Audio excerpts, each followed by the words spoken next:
M ಹಿ ವೈರಾಗ್ಯಸಂಪನ್ನಾಸ್ತತ್ವಮರ್ಥವಿವೇಕಿನಃ ಸಾಧನೈರ್ದಾಂತಾಸ್ತಂ ಸೀತಾನಾಯಕಂ ಭಜೆ. ದೇಹೇಂದ್ರಿಯಾಸುಹೀನಾಯ ಮಾನದೂರಸ್ವರೂಪಿಣೇ ಜ್ಞಾನಾನಂದಸ್ವರೂಪಾಯ ದಕ್ಷಿಣಾಮೂರ್ತಯೇ ನಮಃ. ಭವತಾ ಜನತಾ ಸುಹಿತಾ ಭವಿತಾ ನಿಜಬೋಧ ವಿಚಾರಣ ಚಾರುಮತೆ ಕಲಯೇಶ್ವರ ಜೀವ ವಿವೇಕವಿದಂ ಭವಶಂಕರ ದೇಶಿಕಮೇ ಶರಣಂ. ಕಲಾಭಿರಿಂದೋರಿವ ಕಲ್ಪಿತಾಂಗಂ ಮುಕ್ತಾಕಲಾಪೈರಿವ ಬದ್ಧಮೂರ್ತಿಂ ಆಲೋಕಯೇ ಅಂತ ಭಗವತ್ಪಾದರು. ಇಂಥ ಒಂದು ದಕ್ಷಿಣಾಮೂರ್ತಿಯನ್ನು ನಾನು ನೋಡ್ತಾ ಇದ್ದೇನೆ. ಎಂಥ ದಕ್ಷಿಣಾಮೂರ್ತಿ ಅಂದರೆ ಅಪ್ರಮೇಯನಾದಂತಹ ದೇಶಿಕ. ದೇಶಿಕ ಶಬ್ದಕ್ಕೆ ಗುರು ಅಂತಲೇ ಅರ್ಥ ಸಾಮಾನ್ಯವಾಗಿ. ವಿಶೇಷ ಅರ್ಥವನ್ನು ಹೇಳ್ತಾರೆ, ಉಪದೇಶವನ್ನು ಕೊಡ್ತಕ್ಕಂಥ ಅಂತ. ಅಂದರೆ ಅದನ್ನು ವಿಶೇಷವಾಗಿ ಮನಸ್ಸಿನಲ್ಲಿಟ್ಟುಕೊಂಡು ಈ ಒಂದು ಪದ ಬಂದಿದೆ ಅಂತ ಹೇಳ್ತಾರೆ. ಆ ಪದದ ಒಂದು ಮೂಲವನ್ನು ಇಟ್ಟುಕೊಂಡು ಒಟ್ಟಿನಲ್ಲಿ ಗುರು ಅಂತಲೇ ಅರ್ಥ. ಇಲ್ಲಿ ಭಗವತ್ಪಾದ ಅಪ್ರಮೇಯಂ ಅಂತ ಒಂದು ಸೇರಿಸಿದ್ದಾರೆ. ಅಂದರೆ ಈ ಗುರುವಿನ ಒಂದು ವಿಷಯವಾಗಿ ನಾವು ಹೀಗೆ ಅಂತ ನಿರ್ಣಯ ಮಾಡೋದಕ್ಕಾಗೋದಿಲ್ಲ, ಅಳೆಯೋದಕ್ಕಾಗೋದಿಲ್ಲ. ಪ್ರಮೇಯ ಮಾಡೋದು ಅಂತ ಹೇಳ್ತಾರೆ. ಮೇಯ ಅಂತಂದರೆ ಅದು ಅಳತೆಗೆ ಒಳಪಡುವಂತಹದ್ದಕ್ಕೆ ಮೇಯ ಅಂತ ಸಂಸ್ಕೃತದಲ್ಲಿ ಹೇಳ್ತಾರೆ. ಪ್ರಮೇಯ ಅಂತೂ ಅದೇ ಅರ್ಥ. ಇದು ಅಪ್ರಮೇಯ, ಅಳತೆಗೆ ಸಿಗುವಂಥ ಒಂದು ವಸ್ತುವಲ್ಲ. ಅಂದರೆ ತತ್ವ, ಗುರು ಅನ್ನತಕ್ಕಂಥ ಒಂದು ತತ್ವ ದಕ್ಷಿಣಾಮೂರ್ತಿ ಸ್ವರೂಪದಲ್ಲಿ ಈಗ ನಾನು ಕಾಣ್ತಾ ಇದ್ದೇನೆ. ಅದು ಅನಾದಿಯಾದಂತಹ ಈ ಅವಿದ್ಯೆ ಏನಿದೆ, ಅದಕ್ಕೆ ಆ ಅವಿದ್ಯೆ ಎಂಬಂಥ ಕತ್ತಲಿಗೆ ಒಂದು ಮಹಾ ಬೆಳಕು. ಆ ದಕ್ಷಿಣಾಮೂರ್ತಿಯ ಒಂದು ಅನುಗ್ರಹ ಆಯಿತು ಅಂತಂದರೆ ಎಷ್ಟೆಷ್ಟು ಜನ್ಮಗಳಿಂದ ಬರ್ತಾ ಇರತಕ್ಕಂಥ ಅವಿದ್ಯೆ ಅಜ್ಞಾನ ಅದು ದೂರವಾಗುತ್ತೆ ಅಂದರೆ ಎರಡು ಮಾತಿಲ್ಲ. ಅದಕ್ಕಾಗಿ ಭಗವತ್ಪಾದರು ಆ ಒಂದು ಅಂಶವನ್ನು ಜೋಡಿಸಿ ಈ 6ನೇ ಪ್ರಾರ್ಥನೆಯನ್ನು ಮಾಡಿದ್ದಾರೆ. 7ನೇ ಒಂದು ಪ್ರಾರ್ಥನೆ ಏನಿದೆ, ಇದು ಈಗ ನಾವು ಬಹುತೇಕ ನಮ್ಮ ಧ್ಯಾನ ಶ್ಲೋಕಗಳಲ್ಲಿ ಅಥವಾ ಧ್ಯಾನ ಶ್ಲೋಕಕ್ಕೆ ಅನುಗುಣವಾದಂತಹ ಒಂದು ಚಿತ್ರವನ್ನು ನಾವಲ್ಲೇನಾದರೂ ಅಲ್ಲಲ್ಲಿ ಫೋಟೋ ಇಟ್ಕೊಂಡಿದ್ದರೆ ಅದರಲ್ಲಿ ವಿಶೇಷವಾಗಿ ಕಾಣತಕ್ಕಂಥದ್ದು. ಇಲ್ಲೂ ಪಕ್ಕದಲ್ಲಿ ಒಂದು ಇಟ್ಟಿದ್ದಾರೆ, ಅದರಲ್ಲಿಯೂ ಸುಮಾರಿಗೆ ಅದನ್ನು ಕಾಣಬಹುದು. ಕೈಗಳಲ್ಲಿ ಹೇಳ್ತಕ್ಕಂಥ ಒಂದು ವಸ್ತುಗಳು, ಅದು ಆಯುಧ ಇರ್ಬೋದು ಅಥವಾ ಅಕ್ಷಮಾಲ ಮೊದಲಾದಿರ್ಬೋದು, ವೀಣೆ ಇರ್ಬೋದು, ಅದು ಒಂದೊಂದು ಧ್ಯಾನ ಶ್ಲೋಕದಲ್ಲಿ ಒಂದೊಂದು ರೀತಿಯಲ್ಲಿ ಹೇಳ್ತಾರೆ. ಉಪಾಸನೆಗೆ ಅನುಗುಣವಾಗಿ ಅದನ್ನು ನಮಗೆ ಕೊಟ್ಟಿದ್ದಾರೆ ಆ ರೀತಿ ಬೇರೆ ಬೇರೆ. ಆದರೆ ಉಳಿದಂಥ ಎಲ್ಲ ಅಂಶಗಳು ಸಮಾನವಾಗಿರುತ್ತೆ. 7ನೇ ಶ್ಲೋಕದಲ್ಲಿ ಭಗವತ್ಪಾದರು ಹೇಳ್ತಾರೆ, ಸ್ವದಕ್ಷಜಾನುಸ್ಥಿತ ವಾಮಪಾದಂ. ಇದೊಂದು ವಿಶೇಷವಾದಂಥ ಆಸನ ಭಂಗಿ. ಆ ಬಲಗಾಲು ಕೆಳಗಿರುತ್ತೆ, ಬಲಗಾಲಿನ ಮೊಣಕಾಲಿನ ಮೇಲೆ ಎಡಕಾಲಿನ ಪಾದ ಇರುತ್ತೆ. ಇದು ಒಂದು ಸ್ಥಿತಿ, ವಿಶೇಷವಾದಂಥ ಭಂಗಿ. ಧ್ಯಾನಾದಿಗಳಿಗೆ ಇದನ್ನು ಹೇಳಿದ್ದಾರೆ. ಧ್ಯಾನಸ್ಥಿತನಾದಂಥ ದಕ್ಷಿಣಾಮೂರ್ತಿಯನ್ನೇ ಪ್ರಾರ್ಥನೆ ಮಾಡೋದು ಅದೇ ಒಂದು ಅದಕ್ಕೆ ಅನುಕೂಲವಾಗುವಂತೆ. ಅಂದರೆ ಇದು ನಾವು ಮಾಡೋದಕ್ಕೆ ಅನುಕೂಲವಾಗುತ್ತೆ ಅಂತ ಇಲ್ಲ, ಹಠಯೋಗಿಗಳು ಇದನ್ನು ಮಾಡ್ಬೋದು. ನಾವು ಸಾಮಾನ್ಯರಾಗಿರ್ತಕ್ಕಂಥವ್ರು ಹೀಗೆ ಒಂದು ಆಸನದಲ್ಲಿ ಕೂತ್ಕೊಂಡು ಒಂದು ಕಾಲು ಕೆಳಗೆ ಹಾಕಿ ಇನ್ನೊಂದು ಕಾಲನ್ನ ಅದರ ಮೇಲೆ ಹಾಕಿ ಧ್ಯಾನ ಮಾಡೋದಕ್ಕಾಗೋದಿಲ್ಲ, ಏಕಾಗ್ರತೆ ಸಿದ್ಧಿಸಲಾರದು. ಹಾಗಾಗಿ ದಕ್ಷಿಣಾಮೂರ್ತಿ ಮಾಡಿದ್ದಾನೆ, ಅದಕ್ಕಾಗಿ ನಮ್ಮ ಗುರು ನಾವು ಮಾಡೋದಕ್ಕೇನು ತೊಂದರೆ ಇಲ್ಲ ಅಂತ ಮಾಡೋ ಹಂಗಿಲ್ಲ. ನಮ್ಮ ಉಪಾಸನೆಗೆ ಆ ಒಂದು ಧ್ಯಾನದ ಒಂದು ಸ್ಥಿತಿಯನ್ನು ಹೇಳಿದ್ದಾರೆ. ಸ್ವದಕ್ಷಜಾನುಸ್ಥಿತ ವಾಮಪಾದಂ ಅಂತ ಇಲ್ಲಿ ಭಗವತ್ಪಾದರು ಪದಪ್ರಯೋಗ ಮಾಡಿದ್ದಾರೆ. ಇಲ್ಲಿ ಅದೇ ಕಾಣುತ್ತೆ. ಬಲಗಾಲನ್ನು ಕೆಳಕ್ಕೆ ಇಟ್ಟ ಒಂದು ಇದಿದೆ, ಅದರ ಮೇಲೆ ಮೊಣಗಾಲಿನಲ್ಲಿ ಎಡಗಾಲನ್ನು ಇಟ್ಟದ್ದು ಕಾಣುತ್ತೆ. ಇದನ್ನು ಸ್ವದಕ್ಷಜಾನುಸ್ಥಿತ ವಾಮಪಾದ. ಆಮೇಲೆ ಪಾದೋದರಾಲಂಕೃತ ಯೋಗಪಟ್ಟಂ. ಈ ಮೂರ್ತಿಯಲ್ಲಿ ಅದು ಕಾಣೋದಿಲ್ಲ, ಆದರೆ ಬೇರೆ ಮೂರ್ತಿಗಳಲ್ಲಿ ಅದಿದೆ. ಅಂದರೆ ಮೊಣಕಾಲಿಂದ ಸೊಂಟದ ತನಕ ಒಂದು ಯೋಗಪಟ್ಟ ಅಂತ ಒಂದು ಧರಿಸುವ ಒಂದು ಪದ್ಧತಿ ಇದೆ ಯೋಗಶಾಸ್ತ್ರದಲ್ಲಿ. ಯೋಗಪಟ್ಟ ಅಂತ ಹೇಳ್ತಾರೆ. ಅದು ವಿಶೇಷವಾಗಿ ಧ್ಯಾನಕ್ಕೆ ಅನುಕೂಲವಾಗುವಂಥ ಒಂದು ಬಂಧ ಅದು. ಅದನ್ನು ಯಾಕಂದರೆ ಗಂಟೆಗಟ್ಟಲೆ ದಿನಗಟ್ಟಲೆ ಆ ಯೋಗಾಭ್ಯಾಸವನ್ನು ಮಾಡಬೇಕಾದ್ರಿಂದ ಬಹುಶಃ ಆ ಮೊಣಗಾಲಿಂದ ಆ ಸೊಂಟದ ತನಕ ಒಂದು ವಿಶೇಷವಾದಂಥ ಬಟ್ಟೆ ಅದನ್ನು ಬಂಧಿಸ್ತಾರೆ. ಅದಕ್ಕೆ ಯೋಗಪಟ್ಟ ಅಂತ ಹೇಳೋದು. ಇಲ್ಲಿ ನಮ್ಮ ದಕ್ಷಿಣಾಮೂರ್ತಿಗೆ ಯೋಗಪಟ್ಟ ಯಾವುದು ಅಂದರೆ ಪಾದೋದರ ಅಲಂಕೃತ ಯೋಗಪಟ್ಟ. ಉದರವೇ ಪಾದ, ನಮಗೆಲ್ಲ ಪಾದ ಅಂತ ಬೇರೆ ಇದೆ, ಆದರೆ ಈ ಹಾವುಗಳಿಗೆ ಅದಕ್ಕೆ ಉದರವೇ ಪಾದ, ಅದಕ್ಕೆ ಬೇರೆ ಪಾದ ಅಂತ ಇಲ್ಲ. ಉದರ ಹೊಟ್ಟೆಯೇ ಪಾದವಾಗಿಳ್ಳಂತಹ ಆ ಸರ್ಪ ಅನ್ನೋ ಶಬ್ದ ನೇರ ಭಗವತ್ಪಾದರು ಹೇಳೋದಿಲ್ಲ, ಆದರೆ ಪಾದೋದರ ಅನ್ನೋದಕ್ಕೆ ಅದೇ ಅರ್ಥ. ಸರ್ಪವನ್ನು ದಕ್ಷಿಣಾಮೂರ್ತಿ ಯೋಗಪಟ್ಟವನ್ನಾಗಿ ಮಾಡಿಕೊಂಡಿದ್ದಾನೆ. ಇದು ಬಹಳ ವಿಶೇಷವಾದಂಥ ಒಂದು ಅಂಶವನ್ನು ಉಲ್ಲೇಖ ಮಾಡ್ತಾರೆ. ಪರಮೇಶ್ವರ ಸರ್ಪವನ್ನು ಧರಿಸಿದ್ದಾನೆ, ನಾಗಾಭರಣ. ಪರಮೇಶ್ವರನ ಮೂರ್ತಿಯನ್ನು ಹೇಳುವಾಗ ಸಾಮಾನ್ಯವಾಗಿ ನಾವು ಹಾಗೆ ಹೇಳ್ತೇವೆ. ದಕ್ಷಿಣಾಮೂರ್ತಿಯ ಸ್ವರೂಪವನ್ನು ಹೇಳಬೇಕಾದ್ರೆ ಅದೇ ಸರ್ಪವೇ, ಆದರೆ ಯೋಗಪಟ್ಟ ಅನ್ನೋ ಒಂದು ಸ್ಥಾನದಲ್ಲಿ ಅದಕ್ಕೆ ಸ್ಥಾನವನ್ನು ಕಲ್ಪಿಸಿದ್ದಾರೆ ಉಪಾಸನೆಗೆ. ನಾನಾಗಲೇ ಹೇಳಿದೆ, ಈ ಯೋಗಪಟ್ಟ ಅನ್ನೋದು ಯೋಗ ಸಾಧನೆಗೆ ಬಹಳ ಮುಖ್ಯವಾಗಿ ಬೇಕಾಗತಕ್ಕಂಥದ್ದು. ಅದರಲ್ಲಿ ಯೋಗಶಾಸ್ತ್ರದಲ್ಲಿ ಅದನ್ನು ಹೇಳಿದ್ದಾರೆ ಅಂತ. ಅದೇ ಕಲ್ಪನೆಯಲ್ಲಿ ಮೊದಲು ಆಸನವನ್ನು ಹೇಳಿದರು, ಈಗ ಅದಕ್ಕಿಂತ ಮುಂದಿನ ಭಾಗವನ್ನು ಯೋಗಪಟ್ಟವನ್ನು ಹೇಳ್ತಾರೆ. ಅದು ಸರ್ಪವನ್ನು ಅಲ್ಲಿ ವಿಶೇಷವಾಗಿ ಧರಿಸಿದ್ದಾನೆ ಅಂತ. ಈ ಸರ್ಪಕ್ಕೆ ವಿಶೇಷವಾದ ತಾತ್ವಿಕ ಅರ್ಥವಿದೆ. ಸರ್ಪ ಅಂದರೆ ನಾವೇನು ಊರಲ್ಲಿ ಕಾಣ್ತೇವೆಯೋ ಅದೇ ಸರ್ಪವನ್ನೇ ಇಟ್ಟುಕೊಂಡಿದ್ದಾನೆ ಅಂತಲ್ಲ. ಉಪಾಸನೆಗೆ ನಮಗೊಂದು ಹೇಳ್ತಕ್ಕಂಥ ಒಂದು ಇದು, ಆ ಸರ್ಪದ ಹಿಂದೆ ತಾತ್ವಿಕವಾದ ಅರ್ಥ ಇದ್ದೇ ಇರುತ್ತೆ. ಸಾಮಾನ್ಯವಾಗಿ ಸರ್ಪವನ್ನು ಕುಂಡಲಿನಿ ವಿಷಯದಲ್ಲಿ ಹೇಳ್ತಾರೆ. ಇದು ಈಗ ಯೋಗಕ್ಕೆ ಸಂಬಂಧಪಟ್ಟ ಸಂದರ್ಭ ಆದ್ದರಿಂದ, ಅಂದರೆ ಉಪಾಸನೆಗೆ ಆ ಮೂರ್ತಿಯ ಸ್ವರೂಪವನ್ನು ಹೇಳೋದರಿಂದ ನಾವಿಲ್ಲಿ ಅದನ್ನು ಇಟ್ಕೊಳ್ಳೋದ್ರಲ್ಲಿ ಯಾವುದೇ ಅಭ್ಯಂತರವಿಲ್ಲ. ಆಮೇಲೆ ಅಪಸ್ಮೃತೆ ರಾಹಿತ ಪಾದ ಮಂಗೆ, ಅದು ಇಲ್ಲಿದೆ. ಕೆಳಗೆ ಕಾಲಿನಿಂದ ಒಂದು ರಾಕ್ಷಸನನ್ನು ಸಂಹಾರ ಮಾಡ್ತಾ ಇದ್ದಾನೆ ದಕ್ಷಿಣಾಮೂರ್ತಿ. ಆ ದೃಶ್ಯ ನಮಗಿಲ್ಲಿ ಕಾಣ್ತಾ ಇದೆ. ಇದು ಏನಿದು ಅಪಸ್ಮಾರ ಅನ್ನತಕ್ಕಂಥ ಒಬ್ಬ ರಾಕ್ಷಸನನ್ನು ಸಂಹಾರ ಮಾಡತಕ್ಕಂಥ ದಕ್ಷಿಣಾಮೂರ್ತಿ ಅನ್ನೋದು ಒಂದು ವಿಶೇಷ. ನಮ್ಮ ವಿದ್ವಾಂಸರೆಲ್ಲ ಈ ವಿಷಯದಲ್ಲಿ ಬಹಳ ಪರಿಶ್ರಮವನ್ನು ಪಡ್ತಾ ಇದ್ದಾರೆ. ಯಾರಿಗಾರು ಸಿಕ್ಕಿದ್ರೆ ಸಂತೋಷ ಪಡ್ತೇನೆ ನಾನು.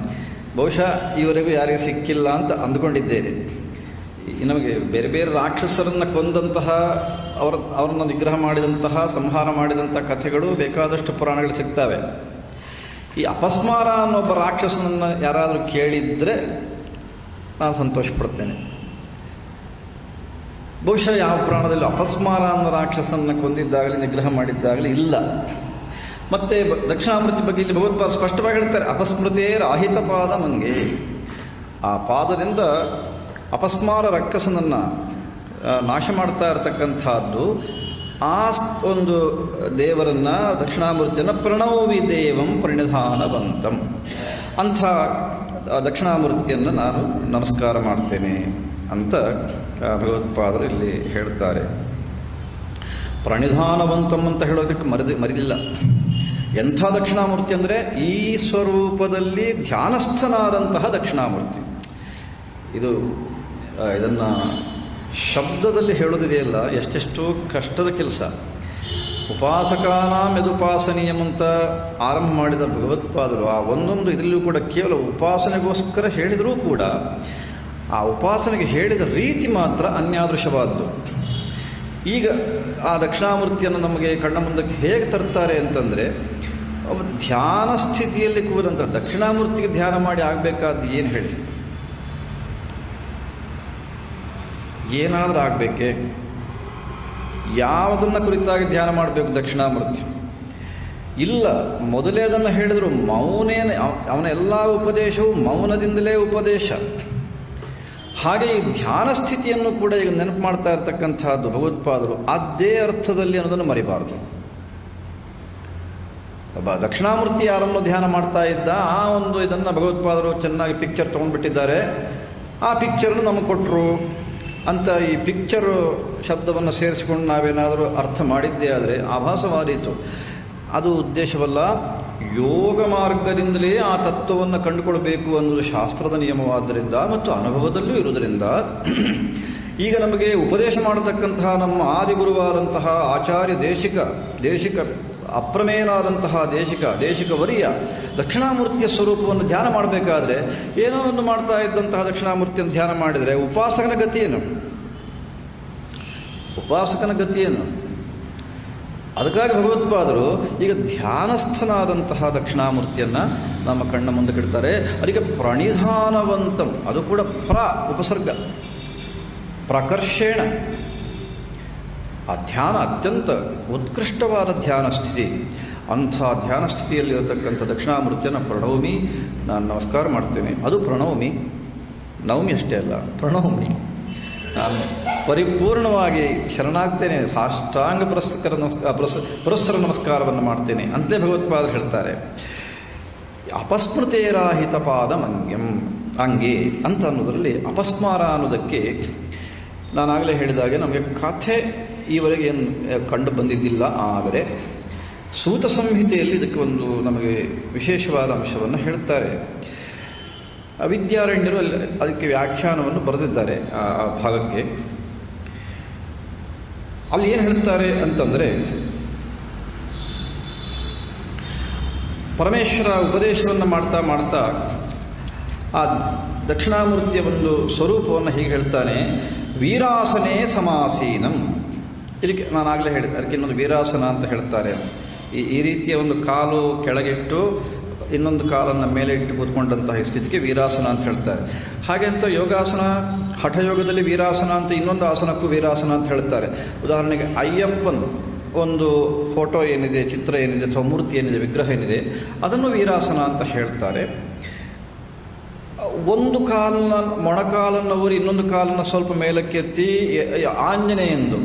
ಆಂಜನೇಯನ ಒಂದು ಸ್ಥಿತಿ ಏನಿದೆ, ಅರ್ಧ ಕೂತ್ಕೊಂಡಿರ್ತಕ್ಕಂಥದ್ದು, ಅದನ್ನು ವೀರಾಸನ ಅಂತ ಹೇಳ್ತಾರೆ. ಹಾಗಾಗಿ ವೀರಾಸನದಲ್ಲಿ ಅನೇಕ ಪ್ರಭೇದಗಳಿವೆ. ಇಲ್ಲಿ ಒಂದು ಪ್ರಭೇದವನ್ನು ಭಗವತ್ಪಾದರು ನಮಗೆ ಹೇಳ್ತಾರೆ. ಸೂತ ಸಂಹಿತೆಯಲ್ಲಿ ಕೂಡ ಪರಮೇಶ್ವರ ಉಪದೇಶವನ್ನು ಕೊಡುವಾಗ ವೀರಾಸನೇ ಸಮಾಸೀನಂ. ಯಜ್ಞೋಪವೀತ ಇದೆ ಅಂತೆ ದಕ್ಷಿಣಾಮೂರ್ತಿಗೆ, ಇಲ್ಲಿ ಹಾಕಲಿಲ್ಲ, ಆದರೆ ಇದೆ ಆ ಉಪಾಸ್ಯ ಮೂರ್ತಿಗೆ ಅದನ್ನು ಹೇಳಿದ್ದಾರೆ. ಏನು ಯಜ್ಞೋಪವೀತ ಅಂದರೆ ವೇದ ಯಜ್ಞೋಪವೀತಂ, ವೇದವೇ ಅವನಿಗೆ ಯಜ್ಞೋಪವೀತ. ನಮ್ಮಾಗೆ ಅದೆಲ್ಲೋ ಅಲ್ಲಿ ಇಲ್ಲಿ ಅಂಗಡಿಯಲ್ಲಿ ಒಂದು ಸ್ವಲ್ಪ ಕಾಸು ಕೊಟ್ಕೊಂಡು ಬಂದ ನೂಲಲ್ಲ. ಯಜ್ಞೋಪವೀತ, ವೇದವೇ ಯಜ್ಞೋಪವೀತ.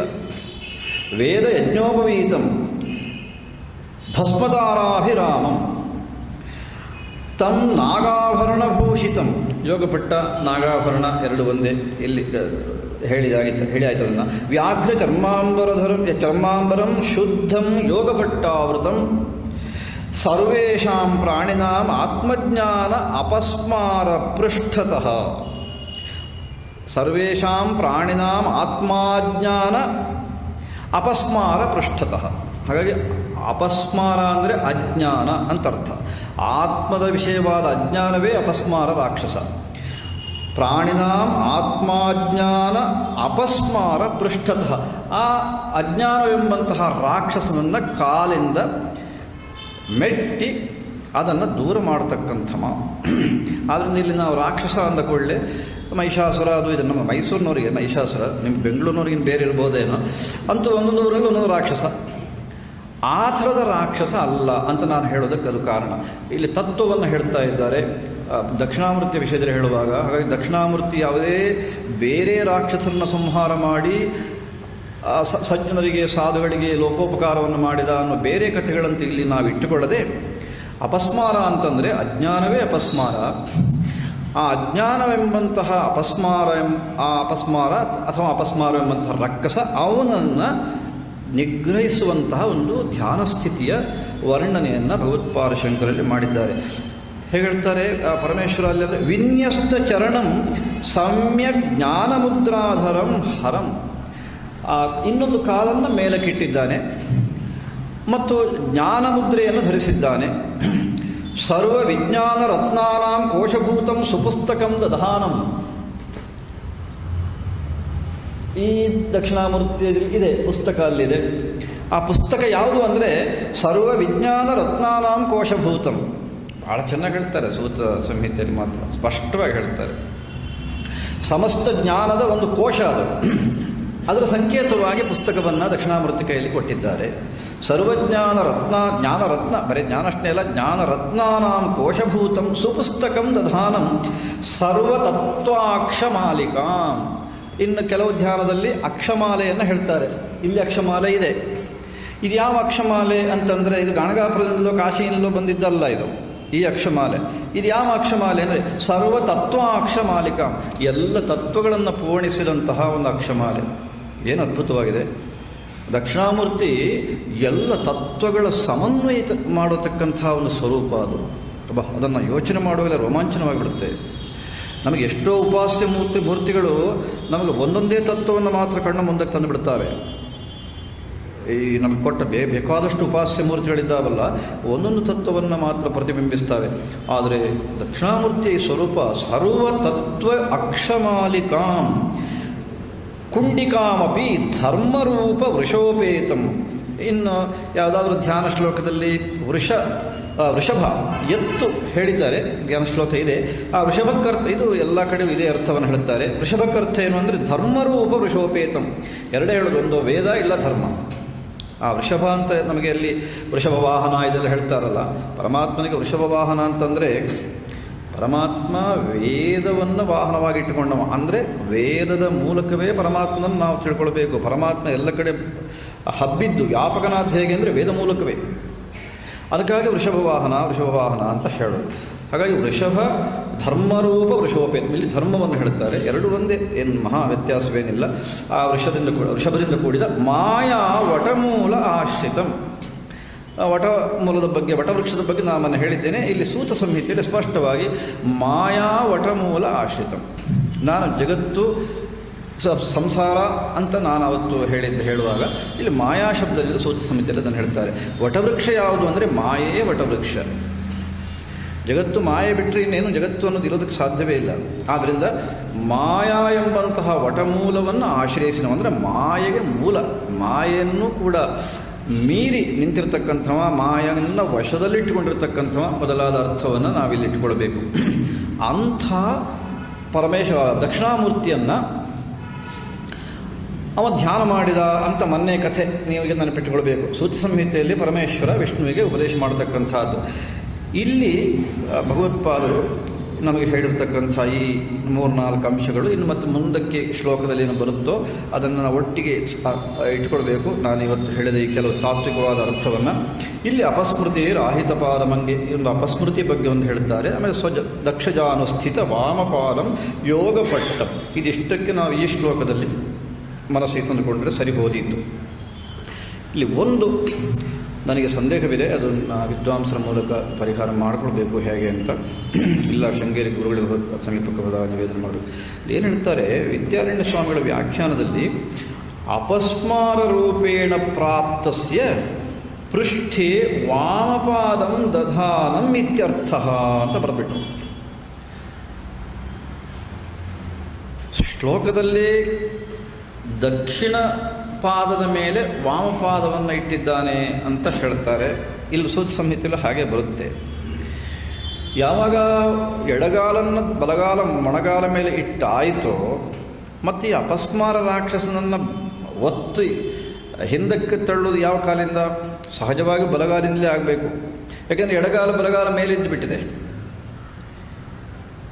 ಆವಾಗ ಅಪಸ್ಮಾರ ರೂಪೇಣ ಪ್ರಾಪ್ತಸ್ಯ ಪೃಷ್ಠೆ ವಾಮಪಾದಂ ದಧಾನಂ ಇತ್ಯರ್ಥ ಅಂತ ಬರೆದಿದ್ದಾರೆ.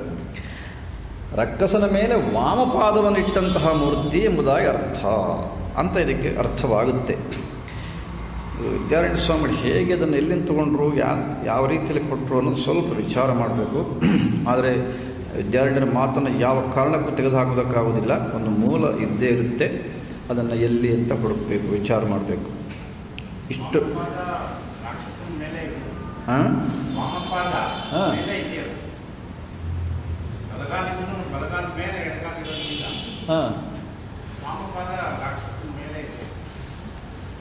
ಹಾಗೆ ಅರ್ಥ ಮಾಡಲಿಕ್ಕಾಗೋದಿಲ್ಲ. ಯಾವುದರಿಂದ? ದಕ್ಷಿಣಾಮೂರ್ತಿಯನ್ನು ಬಲಗಾಲ ದುರ್ಬಲವ? ದಕ್ಷಿಣಾಮೂರ್ತಿ ಸ್ವಲ್ಪ ಬಲಗಾಲ ದುರ್ಬಲ ಇದೆ ಅಂತ ಕಾಣುತ್ತೆ.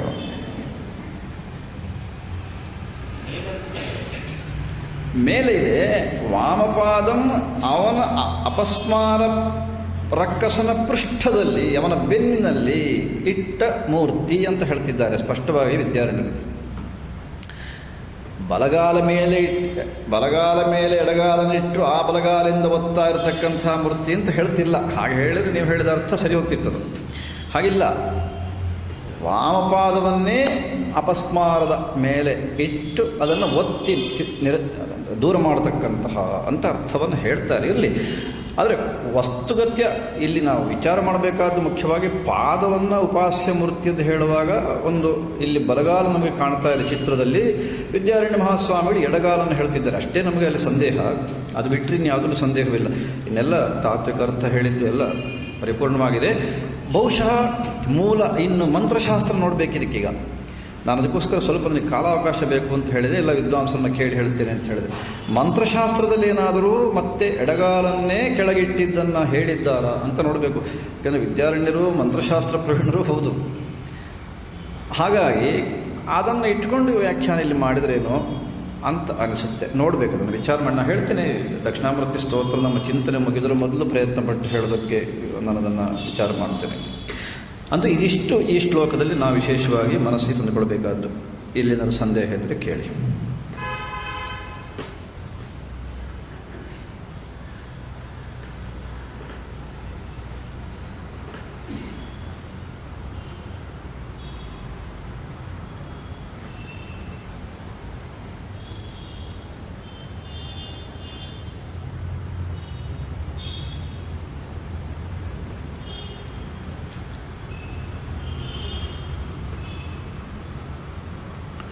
ಏನಿಲ್ಲಾದರೂ ಒಂದು ಶ್ಲೋಕ ಹೇಳೋಣ, ಮುಂದೆ ಹೋಗೋಣ.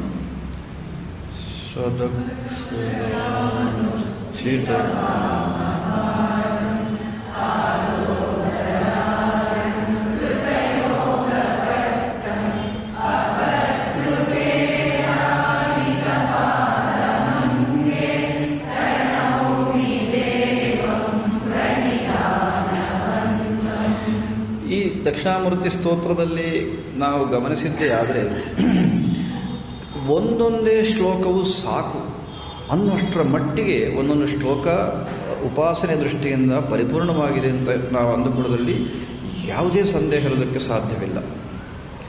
ಮೊದಲನೇ ಶ್ಲೋಕದಿಂದ ಇಲ್ಲಿವರೆಗೂ ಇನ್ನು ಮುಂದೆಯೂ ಕೂಡ ಒಂದೊಂದೇ ಶ್ಲೋಕ, ಅಷ್ಟು ಶ್ಲೋಕವನ್ನು ನಾವು ಉಪಾಸನೆಗೆ ಇಟ್ಟುಕೊಂಡು ಮಾಡಿದ್ದೇ ಆದರೆ ಮತ್ತೆ ಫಲವನ್ನು ಭಗವತ್ಪಾದರು ಹೇಳ್ತಾರಲ್ಲ, ಅಷ್ಟು ಮಾತ್ರವಲ್ಲ, ಆ ಒಂದೊಂದು ಶ್ಲೋಕವನ್ನು ಕೂಡ ನಾವು ವಿಚಾರ ಮಾಡಿದರೆ ನಮಗೆ ಅದೇ ಕಾಣುತ್ತೆ. ಈಗ 8ನೇ ಶ್ಲೋಕದಲ್ಲಿ ಭಗವತ್ಪಾದರು ಹೇಳ್ತಾರೆ,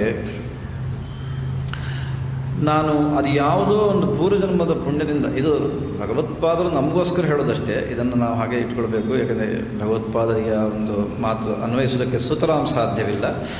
ಪ್ರಾಕ್ತನ ಪುಣ್ಯಜಾಲೈಹಿ ಪ್ರಣವಮಿ ಅಂತಾರೆ ಭಗವತ್ಪಾದರು. ಯಾವುದೋ ಒಂದು ಹಿಂದಿನ ಪುಣ್ಯದ ಸಮೂಹದಿಂದಲಾಗಿ ನಾನು ಆ ದಕ್ಷಿಣಾಮೂರ್ತಿ ನಮಸ್ಕಾರವನ್ನು ಮಾಡ್ತಾ ಇದ್ದೇನೆ.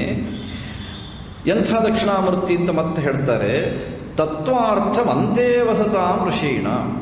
ತನ್ನ ಬಳಿ ಇರತಕ್ಕಂತಹ ಆ ಮಹರ್ಷಿಗಳಿಗೆ, ಅಂತ್ಯವಾಸಿಗಳು ಅಂದರೆ ಶಿಷ್ಯರು ಅಂತ ಅರ್ಥ, ಶಿಷ್ಯರಾದಂತಹ ಮಹರ್ಷಿಗಳಿಗೆ ತತ್ವಾರ್ಥವನ್ನು ವಿವರಿಸ್ತಾ ಇರತಕ್ಕಂಥ ದಕ್ಷಿಣಾಮೂರ್ತಿಯನ್ನು ಅಂತ ಹೇಳ್ತಾರೆ ಭಗವತ್ಪಾದರು. ತತ್ವ ಶಬ್ದಕ್ಕೆ ಸ್ವರೂಪ ಅಂತ ಅರ್ಥ.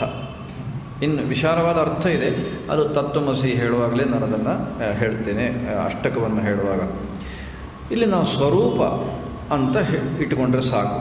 ಸ್ವರೂಪವನ್ನು ಉಪದೇಶ ಮಾಡತಕ್ಕಂತಹ ಮಹರ್ಷಿಗಳಿಗೆ ಉಪದೇಶ ಮಾಡತಕ್ಕಂತಹ ಆ ದಕ್ಷಿಣಾಮೂರ್ತಿಗೆ ನಾನು ನಮಸ್ಕಾರವನ್ನು ಮಾಡ್ತೇನೆ.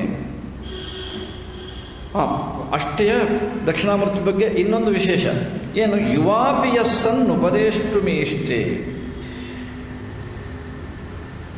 ತಾನು ಸ್ವತಃ ಯುವಕ ದಕ್ಷಿಣಾಮೂರ್ತಿ, ತಾನು ಯುವಕನಾಗಿದ್ದುಕೊಂಡು ಆ ಎಲ್ಲ ಮಹರ್ಷಿಗಳಿಗೆ ಉಪದೇಶವನ್ನು ನೀಡ್ತಾ ಇದ್ದಾನೆ ದಕ್ಷಿಣಾಮೂರ್ತಿ. ಇದು ನಮ್ಮ ಸಾಕಷ್ಟು ನಾವು ಪ್ರಾರ್ಥನೆ ರೂಪದಲ್ಲಿ ಹೇಳುವ ಬೇರೆ ಶ್ಲೋಕಗಳೆಲ್ಲ ಇದನ್ನು ಎತ್ತಿ ತೋರಿಸ್ತವೆ.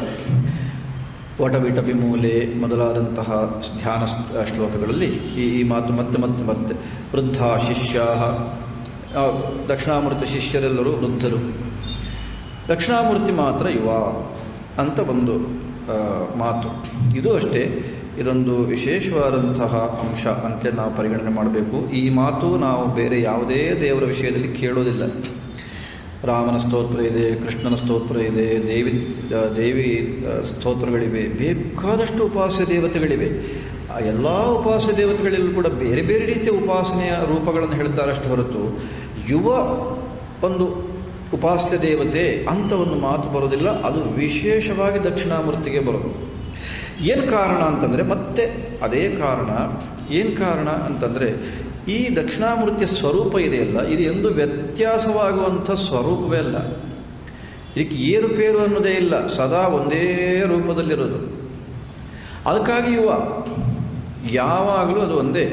ಅದು ನಮ್ಮ ಹಾಗೆ ಅಂದರೆ ನಮ್ಮ ದೇಹಕ್ಕೆ ಏನೊಂದು ಏರುಪೇರುಗಳಿವೆಯೋ, ಒಂದು ಹಂತದಲ್ಲಿ ಚಿಕ್ಕದಾಗಿರುತ್ತೆ, ಆಮೇಲೆ ಸ್ವಲ್ಪ ಬೆಳೆಯುತ್ತೆ, ಆಮೇಲೆ ಸ್ವಲ್ಪ ಚೆನ್ನಾಗಿ ಬೆಳೆಯುತ್ತೆ, ಆಮೇಲೆ ಕೊನೆಗೆ ಮತ್ತೆ ಜೀರ್ಣ ಆಗ್ತಾ ಹೋಗುತ್ತೆ, ಕೊನೆಗೆ ವಯಸ್ಸಾಯಿತು ಅಂದರೆ ಗೋವಿಂದವಾಗಿ ಹೋಗ್ಬಿಡುತ್ತೆ. ಇದು ನಮ್ಮ ಶರೀರದ ಅವಸ್ಥೆ. ದಕ್ಷಿಣಾಮೂರ್ತಿಗೆ ಅಂಥ ಯಾವ ಅವಸ್ಥೆಯೂ ಇಲ್ಲದೇ ಇರುವುದರಿಂದ ಸದಾ ಯುವಕನಾಗಿರ್ತಕ್ಕಂಥ ಸ್ವರೂಪವನ್ನೇ ಚಿಂತನೆಗೆ ಮತ್ತೆ ಮತ್ತೆ ಹೇಳಿದ್ದಾರೆ ಅನ್ನೋದನ್ನು ನಾವು ಇಟ್ಕೊಂಡು, ಅಲ್ಲಿ ಯುವ ಶಬ್ದಕ್ಕೆ ಅದೇ ಅರ್ಥವೇ, ವಯಸ್ಸು ಅಂತ ಅರ್ಥ ಅಲ್ಲ. ವಯಸ್ಸಿಲ್ವೇ ಇಲ್ವಲ್ಲ, ಕಾಲದ ಪ್ರಶ್ನೆ ಬರೋದಿಲ್ಲ, ಕಾಲಾತೀತ ತಾನೇ ಪರಮಾತ್ಮ. ಆದರೆ ಋಷಿಗಳು ಹಾಗಲ್ಲ. ಋಷಿಗಳು ಇನ್ನೂ ಸಾಧಕರಾಗಿ ದಕ್ಷಿಣಾಮೂರ್ತಿಯ ಉಪದೇಶವನ್ನು ಕೇಳೋದಕ್ಕೋಸ್ಕರ ಇರತಕ್ಕಂಥವರಾದ್ದರಿಂದ ಇವರು ಎಷ್ಟೋ ವರ್ಷಗಳ ಕಾಲ ತಪಸ್ಸನ್ನು ಮಾಡ್ತಾ ಇವರ ದೇಹಕ್ಕೆ ವಯಸ್ಸಾಗಿರೋದ್ರಲ್ಲಿ ಯಾವುದೇ ಸಂದೇಹವಿಲ್ಲ. ಅದಕ್ಕಾಗಿ ಶಿಷ್ಯರು ವಯಸ್ಸಾದವರು ದಕ್ಷಿಣಾಮೂರ್ತಿ ಇನ್ನು ಯುವಕರಾಗಿ ಉಪದೇಶವನ್ನು ಮಾಡ್ತಾ ಇದ್ದಾನೆ ಅನ್ನೋ ಕಲ್ಪನೆಯನ್ನು, ಆ ಒಂದು ಚಿಂತನೆಗೆ ನಮಗೆ ಅನುಕೂಲವಾಗಲಿ ಅನ್ನೋದಕ್ಕೂ ರೂಪವನ್ನು ಕೊಡ್ತಾರೆ. ಇಲ್ಲೂ ಭಗವತ್ಪಾದರು ಯುವಾಪಿ ಯಸ್ಸನ್ನು ಉಪದೇಷ್ಟು ಮೀಷ್ಟೇ ಆಶ್ಚರ್ಯ ಗುಣಾಧಿವಾಸಂ ಆಚಾರ್ಯಂ. ಅನೇಕ ಅದ್ಭುತವಾದಂತಹ ಗುಣಗಳಿಂದ ಕೂಡಿದಂತಹ ಆಚಾರ್ಯನಾದ ಆ ದಕ್ಷಿಣಾಮೂರ್ತಿಯನ್ನು ನಾನು ನಮಸ್ಕರಿಸ್ತೇನೆ ಅಂತ ಇಲ್ಲಿ ಭಗವತ್ಪಾದರು ಹೇಳಬೇಕಾದ್ರೆ, ಪ್ರಾಕ್ತನ ಪುಣ್ಯ ಜಾಲೈ, ಹಿಂದಿನ ಪುಣ್ಯಕರ್ಮಗಳ ಒಂದು ಪರಿಪಕ್ವತೆಯಿಂದಲಾಗಿ ನಾನು ದಕ್ಷಿಣಾಮೂರ್ತಿಗೆ ನಮಸ್ಕಾರವನ್ನು ಮಾಡ್ತಾ ಇದ್ದೇನೆ ಅಂತ ಹೇಳ್ತಾರೆ ಭಗವತ್ಪಾದರು. ಸೌಂದರ್ಯಲಹರಿಯಲ್ಲಿ ಅದನ್ನು ಹೇಳುವಾಗ ಅಕೃತ ಪುಣ್ಯ ಕಥಂ ಪ್ರಭವತಿ ಅಂತ ಅಲ್ಲಿ ಕೇಳಿದ್ದಾರೆ. ಬಹುತೇಕ ಭಗವತ್ಪಾದರು ಎಲ್ಲ ಕಡೆಗಳು ಹೇಳ್ತಾರೆ. ಮತ್ತು ಇದು ಸಾರ್ವಕಾಲಿಕ ಸತ್ಯ. ಈ ಪರಮಾತ್ಮನ ವಿಷಯದಲ್ಲಿ ಒಂದು ಪ್ರವೃತ್ತಿ ಉಂಟಾಗುವುದಿದೆಯಲ್ಲ, ಇದಕ್ಕೆ ಪೂರ್ವಜನ್ಮದ ಪುಣ್ಯ ಅಲ್ಲದೆ ನಾವಿನ್ನು ಏನೇನೂ ಹೇಳೋದಕ್ಕೆ ಬರೋದಿಲ್ಲ. ಈ ವಿಷಯದಲ್ಲಿ ನಾವು ಎಷ್ಟು ಮನಸ್ಸಿಗೆ ತಂದುಕೊಂಡ್ರೂ ಅದು ಕಡಿಮೆ ಅಂತ ನಾನು ಭಾವಿಸ್ತೇನೆ.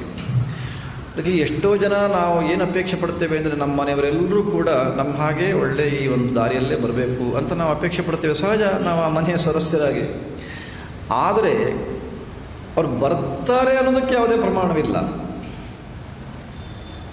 ಬಂದರೆ ಸಂತೋಷ, ಬರಲಿಲ್ಲ ಅಂದರೆ ನಾವು ಯಾವ ಕಾರಣಕ್ಕೂ ಅದರ ಬಗ್ಗೆ ಚಿಂತೆ ಮಾಡಬಾರದು. ಏನು ಕಾರಣ ಅಂದರೆ, ಪೂರ್ವಜನ್ಮದ ಪುಣ್ಯಕ್ಕನುಗುಣವಾಗಿ ಈ ಪ್ರವೃತ್ತಿ ಅನ್ನೋದು 100ಕ್ಕೆ 100 ಸಿದ್ಧವಾದ್ದರಿಂದ ಆ ಪುಣ್ಯವನ್ನು ಅವರಿಗೆ ಈಗ ನಾವು ಕೊಡಬೇಕಷ್ಟೇ ಹೊರತು ನಾವು ಎಷ್ಟೇ ಅವರಿಗೆ ಜೋರು ಮಾಡಿದ್ರಾಗಲಿ ಅಥವಾ ಶಿಕ್ಷೆ ಕೊಟ್ಟರಾಗಲಿ ಇಲ್ಲ ಬನ್ನಿ ಅಂತ ಹೇಳ್ಕೊಂಡು ಬಂದರೆ ಆಗಲಿ ಏನು ಮಾಡಿದರೂ ಅದೇನು ಪ್ರಯೋಜನಕ್ಕೆ ಬರೋದಿಲ್ಲ. ಒಂದೇ ಮಾಡಬಹುದೇನು ಅಂದರೆ, ನಮ್ಮ ಆರಾಧ್ಯ ದೇವರು, ಮನೆ ದೇವರು, ಕುಲದೇವರು, ಅದು ಯಾವ ದೇವರು ಒಟ್ಟಿನಲ್ಲಿ ನಾವು ನಂಬಿದ ಒಂದು ತತ್ವ ಇರುತ್ತಲ್ಲ, ಅದನ್ನು ಪ್ರಾರ್ಥನೆ ಮಾಡಿ ಒಂದು ಅನುಗ್ರಹ ವಿಶೇಷವನ್ನು ಮಾಡುವಂತ ಕೇಳಬಹುದಷ್ಟು ಬಿಟ್ಟರೆ ಇನ್ನು ನಮಗೆ ಬೇರೊಂದು ದಾರಿ ಇಲ್ಲ. ಅವನ ಪುಣ್ಯಕ್ಕೆ ಅವನೇ ಕಾರಣ ಅಷ್ಟೇ ಹೊರತು ನಾವೇನು ಮಾಡೋದಕ್ಕಾಗುತ್ತೆ? ಅವನಿಗೆ ಪುಣ್ಯ ಸ್ವಲ್ಪ ಕಟ್ಟಿ ಕೊಡಬಹುದು ಅಂದರೆ ನಾವು ಕೊಡ್ಬೋದಾಗಿತ್ತು ಅಂದರೂ ನಾನು ಯಾವ ಅರ್ಥದಲ್ಲಿ ಹೇಳ್ತೇನೆ ಅಂದರೆ, ನಮ್ಮಲ್ಲಿ ಅಷ್ಟು ಪುಣ್ಯ ಇದ್ದರೆ ನಮ್ಮಲ್ಲಿರೋದೇ ಸ್ವಲ್ಪ ಆದರೂ ನಾವು ಕೊಟ್ಬಿಟ್ರೆ ಮತ್ತು ನಮಗೂ ಇಲ್ಲ ಅಂತ ಆಗುತ್ತೆ. ಮತ್ತು ನಾವೇನು ಮಾಡೋದು? ಅದು ಸಮಸ್ಯೆನೇ. ಅಷ್ಟಾಗಿಯೂ ಕೂಡ ನಮ್ಮಲ್ಲಿ ಯಥೇಷ್ಟವಾಗಿ ಪುಣ್ಯ ಇದೆ ಅನ್ನೋದೇ ಸ್ಪಷ್ಟವಾದರೆ ಒಂದು ಸ್ವಲ್ಪ ಇರಲಿ ನಮ್ಮ ಮನೆಯ ಸದಸ್ಯರಿಗೂ ಕೂಡ ಅಂತ ನಾವು ಯೋಚನೆ ಮಾಡ್ಬೋದು. ಹಾಗೆ ಮಾಡೋದಕ್ಕೆ ಬರೋದೇ ಇಲ್ಲ. ಅದಕ್ಕಾಗಿಯೇ ನಮ್ಮ ಹಿಂದಿನವರು ಯಾವುದೇ ಒಂದು ಉತ್ತಮವಾದ ಕಾರ್ಯ, ಧರ್ಮ ಕಾರ್ಯ ಮಾಡುವಾಗಲೂ ಕೂಡ ಇಡೀ ನಮ್ಮ ಕುಟುಂಬದ ಸದಸ್ಯರನ್ನು ಅದರಲ್ಲಿ ಸೇರಿಸುವುದಕ್ಕೆ ಎಲ್ಲ ವಿಧವಾದಂತಹ ಪದ್ಧತಿಗಳನ್ನು ಹಾಕಿಕೊಟ್ರು. ಇದನ್ನೆಲ್ಲ ನಾವು ಮರೆತು ಇವತ್ತು ಎಲ್ಲೋ ಹೋಗ್ತಿದ್ದೇವೆ, ಯಾವುದೋ ದಾರಿಯಲ್ಲಿ ಹೋಗ್ತಿದ್ದೇವೆ. ಯಾತಕ್ಕಾಗಿ ಆ ಮನೆಯ ಸದಸ್ಯರೆಲ್ಲರನ್ನೂ ಸೇರಿಸಿ ಯಜಮಾನಾಗಿರ್ತಕ್ಕಂಥವನ್ನೆಲ್ಲ ಮಾಡ್ಕೊಂಡು ಬರ್ತಾನೆ, ಇದೆಲ್ಲ ಕಾರಣಕ್ಕಾಗಿ. ಇದಕ್ಕೆಲ್ಲ ಮಹತ್ವವಿದೆ. ಒಂದು ಕುಟುಂಬದ ಸದಸ್ಯರಾಗಿ ಸೇರೋದಕ್ಕೆ ಅವರವರ ಕರ್ಮಗಳೇ ಕಾರಣ ಆಗಿರುತ್ತೆ. ಈಗ ಅಂಥ ಅವರವರ ಕರ್ಮಗಳನ್ನು ಇಟ್ಟುಕೊಂಡು ಒಬ್ಬ ತಂದೆ, ಒಬ್ಬ ತಾಯಿ, ಮಗ, ಅಣ್ಣ, ತಮ್ಮ, ಅಕ್ಕ, ತಂಗಿ ಎಲ್ಲ ಸಂಬಂಧಗಳಿರ್ತಾವಲ್ಲ, ಇಲ್ಲಿ ಇವನ ಹಾಗೆ ಅವ ಇಲ್ಲ, ಅವನ ಹಾಗೆ ಆಗಿಲ್ಲ, ಮನೆಯಲ್ಲೆಲ್ಲ ಒಟ್ಟಿಗೆ ಚೆನ್ನಾಗಿದ್ದಾರೆ, ಈ ಎಲ್ಲ ನಾವು ಪ್ರಯೋಗಗಳನ್ನ ಮಾಡ್ತೇವಲ್ಲ, ಚೆನ್ನಾಗಿರುವುದಕ್ಕೂ ಅವರವರ ಪುಣ್ಯವೇ ಕಾರಣ, ಚೆನ್ನಾಗಿಲ್ಲದೇ ಇರೋದಕ್ಕೂ ಅವರವರ ಪುಣ್ಯವೇ ಕಾರಣ. ಈ ವಿವೇಕ ನಮಗಿದ್ದರೆ ನಮ್ಮ ಆರೋಗ್ಯವನ್ನು ಚೆನ್ನಾಗಿ ಕಾಪಾಡಿಕೊಂಡು ಅವರ ಜೊತೆಗೂ ನಾವು ಒಳ್ಳೆಯ ಸಂಬಂಧವನ್ನು ಇಟ್ಕೊಂಡು ಕುಟುಂಬವನ್ನು ಚೆನ್ನಾಗಿ ತೊಗೊಂಡು ಹೋಗೋದ್ರಲ್ಲಿ ಯಾವುದೇ ಸಂದೇಹ, ನಮಗೆ ಕಷ್ಟ ಕ್ಲೇಶ ಉಂಟಾಗಲಾರದು. ಒಂದು ವೇಳೆ ಅದು ಇಲ್ಲ ಅಂತಂದರೆ ನಾವು ಗಾಬರಿಯಾಗಿ ನಮ್ಮ ಪುಣ್ಯವೂ ಕರಗಿ ಹೋದೀತು, ಅವರಿಗಂತೂ ಪುಣ್ಯ ಬರೋದಿಲ್ಲ, ಅಲ್ಲಿಗೆ ಒಟ್ಟಿನಲ್ಲಿ ಕುಟುಂಬ ಅಧೋಗತಿಗೆ ಹೋದೀತು, ಅಷ್ಟೇ ಕಾಣುತ್ತಷ್ಟು ಬಿಟ್ಟರೆ ಬೇರೆ ಇನ್ನೇನೂ ಕಾಣೋದಕ್ಕೆ ಸಾಧ್ಯವಿಲ್ಲ. ಪರಮಾತ್ಮನ ವಿಷಯದಲ್ಲಿ ಪ್ರವೃತ್ತಿ ಯಾವುದಕ್ಕೂ ಅಷ್ಟೇ, ವಿಶೇಷವಾಗಿ ಪರಮಾತ್ಮನ ವಿಷಯದಲ್ಲಿ ಚಿಂತನೆ ಪ್ರವೃತ್ತಿ, ಆ ಒಂದು ವಿಶೇಷವಾದಂತಹ ನಡವಳಿಕೆ ಕಂಡು ಬರಬೇಕು ಅಂತಂದರೆ ಅದಕ್ಕೆ ಪೂರ್ವಜನ್ಮದ ಪುಣ್ಯ ಬೇಕೇ ಬೇಕು. ಅದಕ್ಕಾಗಿ ಅದನ್ನು ಮತ್ತೆ ಮತ್ತೆ ಭಗವತ್ಪಾದರು ಎಲ್ಲ ಶ್ಲೋಕಗಳಲ್ಲಿ ಹೇಳ್ತಾರೆ. ಈಗ ದಕ್ಷಿಣಾಮೂರ್ತಿ ವಿಷಯದಲ್ಲೂ ಕೂಡ ಪ್ರಾಕ್ತನ ಪುಣ್ಯಜಾಲೈಹಿ ಪ್ರಣೋಮಿ, ಯಾವುದೋ ಒಂದು ಪೂರ್ವಜನ್ಮದ ಆ ಪುಣ್ಯದ ಸಮೂಹ, ಅದು ಪುಣ್ಯದಿಂದ ಅಷ್ಟೇ ಅಲ್ಲ, ಪುಣ್ಯದ ಎಷ್ಟೆಷ್ಟೋ ಪುಣ್ಯ ಅಂತ ಅರ್ಥ. ಎಷ್ಟೆಷ್ಟೋ ಪುಣ್ಯ ಇದ್ದಿದ್ದರಿಂದ ಇವತ್ತು ನನಗೆ ದಕ್ಷಿಣಾಮೂರ್ತಿಗೆ ಒಂದು ನಮಸ್ಕಾರವನ್ನು ಮಾಡಬೇಕು ಅನ್ನೋಂತಹ ಪ್ರವೃತ್ತಿ ಬಂತು ಅಂತ ಹೇಳ್ತಾರೆ. ಎಷ್ಟೋ ಸಾರಿ ಇದು ಒಂದು ನಮ್ಮ ಜಾಗವನ್ನು ಬಿಟ್ಟು ಇನ್ನೊಂದು ಜಾಗಕ್ಕೆ ಹೋಗಿ ಇಂಥ ಒಂದು ಸತ್ಸಂಗದಲ್ಲಿ ಭಾಗವಹಿಸುವುದು ಅನ್ನೋದು ಅದು ಇನ್ನೆಷ್ಟೋ ಪುಣ್ಯ ಬೇಕು, ಅದು ಬೇರೆ ವಿಚಾರ.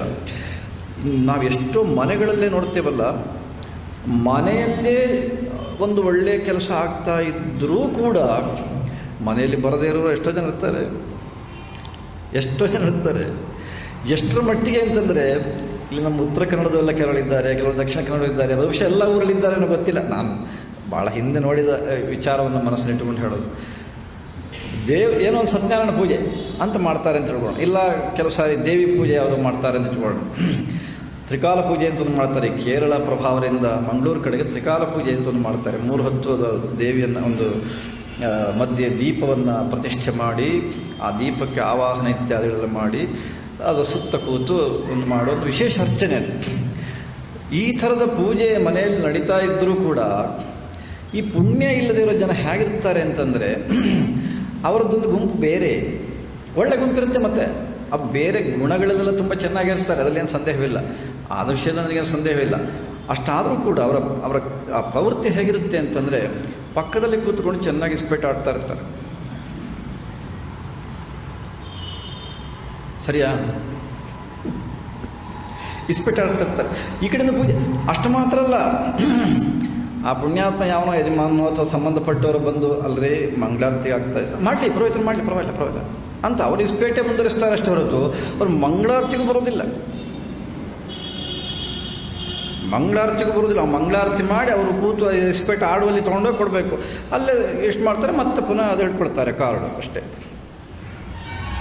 ಅಂತಂದರೆ ಈ ಪುಣ್ಯ ಅನ್ನೋದು ಎಷ್ಟು ಬೇಕು ಅನ್ನೋದ್ರಲ್ಲಿ ಮತ್ತಿನ್ನು ಬೇರೆ ಮಾತು ಬೇಕೆ. ಈ ಬೇರೆ ಒಂದು ಕಡೆ ಹೋಗಿ ಭಾಗವಹಿಸುವುದು, ಅಲ್ಲರೂ ಉಪನ್ಯಾಸ ಕೇಳೋದು, ಇಲ್ಲ ಇನ್ನೊಂದು ಗುರುಗಳು ಬಂದಿದ್ದಾರೆ ದರ್ಶನಕ್ಕೆ ಹೋಗೋದು, ಅದೆಲ್ಲ ಬಹಳ ದೂರದ ಮಾತದು.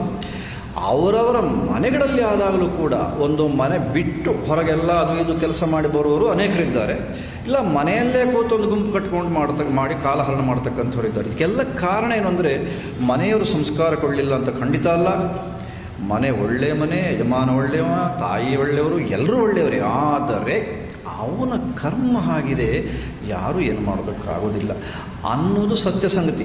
ಅದಕ್ಕಾಗಿ ನಾವು ಅತ್ಯಂತ ಶಾಂತರಾಗಿ ಅದನ್ನು ಎದುರಿಸಿದ್ದೇ ಆದರೆ ಆವಾಗ ಆ ಸಮಸ್ಯೆ ಬರುವುದಿಲ್ಲ. ದಕ್ಷಿಣಾಮೂರ್ತಿ ಪ್ರಣವಮಿ ಅಂತ ಭಗವತ್ಪಾದರು ಪ್ರಾಕ್ತನ ಪುಣ್ಯಜಾಲ ಅಂತ ಹೇಳುವಾಗ ನಾನು ಇದನ್ನು ವಿಶೇಷವಾಗಿ ಒತ್ತಿ ಹೇಳೋದಕ್ಕೆ ಒಂದೇ ಒಂದು ಕಾರಣ, ಇದೆಲ್ಲ ಪೀಠಿಕೆ ಎಲ್ಲ ಅದು ಒಂದು ಪೂರಕವಾದ್ದು. ನಾನು ಮುಖ್ಯವಾಗಿ ಹೇಳೋದಕ್ಕೆ ಕಾರಣ ಏನು ಅಂದರೆ, ನಾವಿವಾಗ ಏನು ಸ್ತೋತ್ರ ಮಾಡ್ತಾ ಇದ್ದೇವೆ, ಈ ಸ್ತೋತ್ರ ಮಾಡುವಾಗ ನಮಗೆ ಎಷ್ಟೋ ಸಾರಿ ಅನಿಸ್ಬೋದು, ಏನು ಸ್ತೋತ್ರ ಮಾಡ್ತಾ ಇದ್ದೇನೆ, ಮತ್ತೆ ದಕ್ಷಿಣಾಮೂರ್ತಿ ಕುರಿತಾಗಿ ಭಗವತ್ಪಾದರು ಹೇಳುವಾಗ ಪೂರ್ಣಾನುಗ್ರಹ ಒಂದು ಆಗುತ್ತೆ, ಒಂದು ಆಗಿಬಿಟ್ರೆ ಏಕಾಗ್ರತೆ ಬಂದರೆ ಹೀಗೆ ಫಲ ಬರುತ್ತೆ ಅಂತೆಲ್ಲ ಹೇಳ್ತಿದ್ದಾರೆ. ಆದರೂ ದಕ್ಷಿಣಾಮೂರ್ತಿ ಸ್ತೋತ್ರ ಶುರು ಮಾಡಿದ ಮೇಲೆ ಸ್ವಲ್ಪ ಇನ್ನೂ ಜಾಸ್ತಿ ನನ್ನ ಮನಸ್ಸಿನ ವಿಕ್ಷೇಪಗಳಾಯ್ತೇನೋ ಅಂತ ಅನ್ನೋ ಥರ ಕಾಣ್ತಾ ಇದೆ ನನಗೆ ಅಂತ ನಮಗೆ ಎಷ್ಟೋ ಜನಕ್ಕೆ ಅನಿಸ್ಬೋದು. ಹಾಗಾಗೋದು ಇದೆ ಎಷ್ಟೋ ಸಾರಿ. ಈ ಸ್ತೋತ್ರ ಮತ್ತು ಒಳ್ಳೆಯ ಕೆಲಸಗಳನ್ನು ನಾವು ಹಿಡ್ಕೊಂಡಾಗ ಇನ್ನೂ ಒಂಥರ ಇಂಗ್ಲೀಷ್ನಲ್ಲಿ ಹೇಳಿದ್ರೆ ರೆಸ್ಟ್ಲೆಸ್, ಮೊದಲಿಗಿಂತ ಮೊದಲೇ ವಾಸಿ ಅನ್ನೋ ಪರಿಸ್ಥಿತಿ ಅದು ಅನುಭವಕ್ಕೆ ಬಂದರೂ ಆಶ್ಚರ್ಯ ಇಲ್ಲ. ಆದರೆ ನಾವು ಅವಾಗ ಧೈರ್ಯವಾಗಿದ್ದು ಅದು ಯಾವುದನ್ನು ಮನಸ್ಸಿಗೆ ತಗೊಳ್ಳದೆ ಆ ನಿಷ್ಠೆಯನ್ನು ಮುಂದುವರಿಸಿದ್ದೇ ಆದರೆ ಆವಾಗ ನಮ್ಮ ದಾರಿ ಸುಗಮವಾಗಿ ಮುಂದೆ ಹೋಗುತ್ತೆ. ಇಲ್ಲ ಅಂದರೆ ಗೊಂದಲವಾಗುತ್ತೆ. ಅಲ್ಲಿ ಅರ್ಥ ಅದನ್ನು ಧೈರ್ಯವಾಗಿ ಎದುರಿಸೋದಕ್ಕೆ ನಾವು ಮಾಡಿಕೊಳ್ಬೇಕಾದ್ದೇನೆಂದರೆ, ಓಹೋ ಈಗ ನನ್ನ ಪೂರ್ವಜನ್ಮ ನನ್ನನ್ನು ಅಲುಗಾಡಿಸ್ತಾ ಇದೆ, ಪೂರ್ವಜನ್ಮದ ಕರ್ಮ ಬಿಡ್ಲಾರೆ, ನಾನು ಕರ್ಮದ ಹಿಂದೆ ನಾನು ಹೋಗೋದಕ್ಕೆ ಬಿಡೋದಿಲ್ಲ, ಕರ್ಮ ಈಗ ನನ್ನನ್ನು ಎಳಿತಾ ಇದೆ, ಆದರೂ ಕೂಡ ನಾನು ಆ ಗುರು ದಕ್ಷಿಣಾಮೂರ್ತಿಯ ಕೃಪೆಯಿಂದ ಇದನ್ನು ದಾಟ್ತೇನೆ ಅನ್ನುವ ನಿರ್ಣಯ ಮಾಡಿ ಗಟ್ಟಿ ಕೂತ್ಕೊಂಡ್ರೆ ಮಾತ್ರ ಸಾಧ್ಯ, ಇಲ್ಲಾಂದ್ರೆ ಸಾಧ್ಯವಿಲ್ಲ.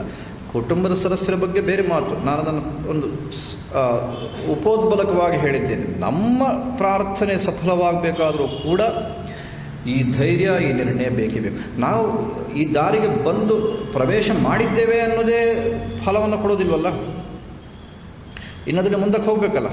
ಆ ಮುಂದಕ್ಕೆ ಹೋಗುವಾಗ ಬರುವ ಗೊಂದಲಗಳಿಗೂ ಕೂಡ ಪೂರ್ವಜನ್ಮ ಅದನ್ನು ಇಟ್ಕೊಳ್ಳೇಬೇಕು. ಅದನ್ನು ಬಲಪಡಿಸುವುದಕ್ಕೆ ಆ ದಕ್ಷಿಣಾಮೂರ್ತಿಯ ಕೃಪೆ ಅದಾಗುವುದಕ್ಕೆ ನಾವು ಈ ಒಂದು ನಂಬಿಕೆಯನ್ನು ಇಟ್ಟುಕೊಂಡು ದಕ್ಷಿಣಾಮೂರ್ತಿ ಪ್ರಾರ್ಥನೆ ಸತತವಾಗಿ ಮುಂದುವರಿಸಬೇಕು. ಮೊದಲಿಗಿಂತ ಚೆನ್ನಾಗಿ ಹೆಚ್ಚಾಗಿ ಮುಂದುವರಿಸಬೇಕು, ಆವಾಗ ಹೊರಟೋಗುತ್ತೆ. ಅದಕ್ಕಾಗಿ ಭಗವತ್ಪಾದರು ಪ್ರಾಕ್ತನ ಪುಣ್ಯಜಾಲ ಈ ಪ್ರಣವಮಿತ್ತಂ, ಆ ಯಾವುದೋ ಒಂದು ಪೂರ್ವಜನ್ಮದ ಪುಣ್ಯದಿಂದ ನಾನು ಇಂಥ ಒಂದು ದಕ್ಷಿಣಾಮೂರ್ತಿಯ ನಮಸ್ಕಾರವನ್ನು ಈಗ ಮಾಡೋದಕ್ಕೆ ಸಾಧ್ಯವಾಗ್ತಾ ಇದೆ ಅಂತ ನೆನಪು ಮಾಡ್ತಾರೆ. ಅಂಥ ಅನೇಕ ಗುಣಗಳಿಂದ ಕೂಡಿದಂತಹ ಆಚಾರ್ಯನನ್ನು ನಾನು ನಮಸ್ಕಾರ ಮಾಡುತ್ತೇನೆ. ಅದು ಆಶ್ಚರ್ಯ ಗುಣಾಧಿವಾಸ, ಅದ್ಭುತವಾದಂತಹ ಗುಣಗಳಿಂದ ಕೂಡಿದಂಥ, ಅದನ್ನು ನಾನು ಅದನ್ನು ವಿವರಿಸಬೇಕಾದಿಲ್ಲ. ಪರಮಾತ್ಮನ ಗುಣದಲ್ಲಿ ಅದ್ಭುತ ಶಕ್ತಿಗಳಿವೆ ಅನ್ನೋದರಲ್ಲಿ ನಮಗೆ ಯಾರಿಗೂ ಸಂದೇಹ ಇಲ್ಲ. ಆದ್ದರಿಂದ ನಾನು ಅದನ್ನು ಹೆಚ್ಚು ವಿವರಣೆ ಕೊಡೋದಿಲ್ಲ.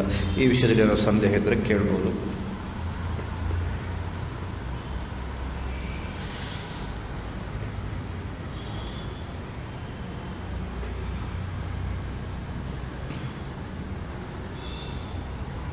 ಇಲ್ಲ ಅಂದರೆ ಮುಂದವರು ತತ್ವಾರ್ಥಮಂತೆ ವಸತಾ ಋಷೀಣಾ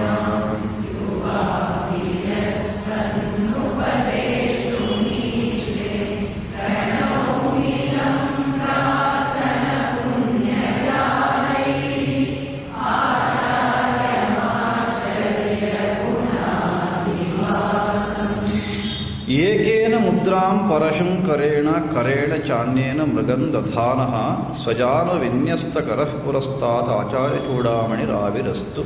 ಇದು 9ನೇ ಶ್ಲೋಕ. ಇದು ಕೂಡ ಅಷ್ಟೇ. ಈಗ ಇನ್ನೊಂದು ರೂಪವನ್ನು ನಮ್ಮ ಕಣ್ಣ ಮುಂದಕ್ಕೆ ಭಗವತ್ಪಾದರು ಕೊಡ್ತಾ ಇದ್ದಾರೆ ಉಪಾಸನೆಗೋಸ್ಕರ. ದಕ್ಷಿಣಾಮೂರ್ತಿ ಇದ್ದೇ ಇನ್ನೊಂದು ರೂಪ. ಹಿಂದೆ ಹೇಳಿದ ಆ ಕೈಯ ಒಂದು ವಸ್ತುಗಳೇನಿವೆ ಅದಕ್ಕಿಂತ ಬೇರೆಯಾದ ನಮಗೆ ಇಲ್ಲಿ ಕಾಣ್ತಾ ಇದೆ. ಇಲ್ಲಿ ಸ್ವಲ್ಪ ನಮ್ಮ ಈ ಪುಸ್ತಕವನ್ನು ಯಾರಾದರೂ ಇಟ್ಕೊಂಡಿದ್ದೀರಿ ಅಂತಂದರೆ, ತೊಗೊಂಡಿದ್ದೀರಿ ಅಂತಂದರೆ ಒಂದು ಸ್ವಲ್ಪ ಅಲ್ಲಿ ಗಮನಿಸಬೇಕು. ಅಲ್ಲಿ ಯಾಕೋ ಸ್ವಲ್ಪ ವ್ಯತ್ಯಾಸವಾಗಿದೆ ಆ ಅನ್ವಯಾನುಸಾರ ಅರ್ಥವನ್ನು ಹೇಳುವಾಗ ಅಂತ ಕಾಣುತ್ತೆ. ಯಾಕೆ ಅಂದರೆ ಅಲ್ಲಿ ಏನು ಮಾಡಿದ್ದಾರೆ, ಪರಶುಮುದ್ರಾಂ ಏಕೇನ ಕರೇಣ ಅಂತ ಹೇಳಿದ್ದಾರೆ. ಒಂದು ಕಡೆಯಿಂದ ಪರಶುಮುದ್ರೆಯನ್ನು ಹಿಡ್ಕೊಂಡಿದ್ದಾನೆ, ಕರೇಣ ಚ ಅನ್ಯೇನ ಮೃಗಂ ದಧಾನಃ, ಇನ್ನೊಂದು ಕೈಯಿಂದ ಜಿಂಕೆಯನ್ನು ಹಿಡ್ಕೊಂಡಿದ್ದಾನೆ. ಅಲ್ಲಿಗೆ 2 ಕೈ ಆಯಿತು. 3ನೇ ಕೈ ಸ್ವಜಾನುವಿನ್ಯಸ್ತ ಕರಃ ಪುರಸ್ತಾತ್, ತನ್ನ ಮೊಣಕಾಲ ಮೇಲೆ ಇಟ್ಕೊಂಡಿದ್ದಾನೆ ಅಂತ 3ನೇ ಕೈ ಆಯಿತು. 4ನೇ ಕೈ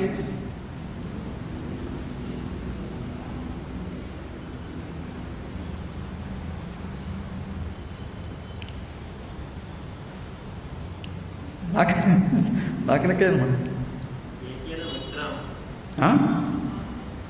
ಇಲ್ಲ, ಅಲ್ಲಿ ಅನ್ವಯ ಮಾಡಿದ್ದು ಹೇಗಿದೆ, ಏಕೇನ ಕರೇಣ ಪರಶುಮುದ್ರಾಮ್ ಅಂತ ಮಾಡಿ, ಪರಶುಮ್ ಅಂತ ದ್ವಿತೀಯ ವಿಭಕ್ತಿ ಇದೆ ಅಲ್ಲಿ, ಆದರೆ ಅವರು ಅನ್ವಯ ಮಾಡುವಾಗ ಪರಶುಮುದ್ರಾಮ್ ಅಂತ ಮಾಡಿಬಿಟ್ಟಿದ್ದಾರೆ. ಹಾಗಾಗಿ ತಪ್ಪಾಗಿದೆ ಅಲ್ಲಿ. ಏಕೇನ ಮುದ್ರಾಮ್, ಒಂದು ಕಡೆ ಜ್ಞಾನ ಮುದ್ರಾ, ಇನ್ನೊಂದು ಕಡೆಯಿಂದ ಪರಶು, ಇನ್ನೊಂದು ಕೈಯಿಂದ ಕೊಡಲಿ, ಮತ್ತೊಂದು ಕೈಯಿಂದ ಜಿಂಕೆ, ಅಲ್ಲಿಗೆ 3 ಕೈ ಆಯಿತು. ಇನ್ನೊಂದು ಕೈ ಮೊಣಕಾಲ ಮೇಲೆ ಇಟ್ಕೊಂಡಿದ್ದಾನೆ ಅಂತ ಮಾಡಬೇಕು.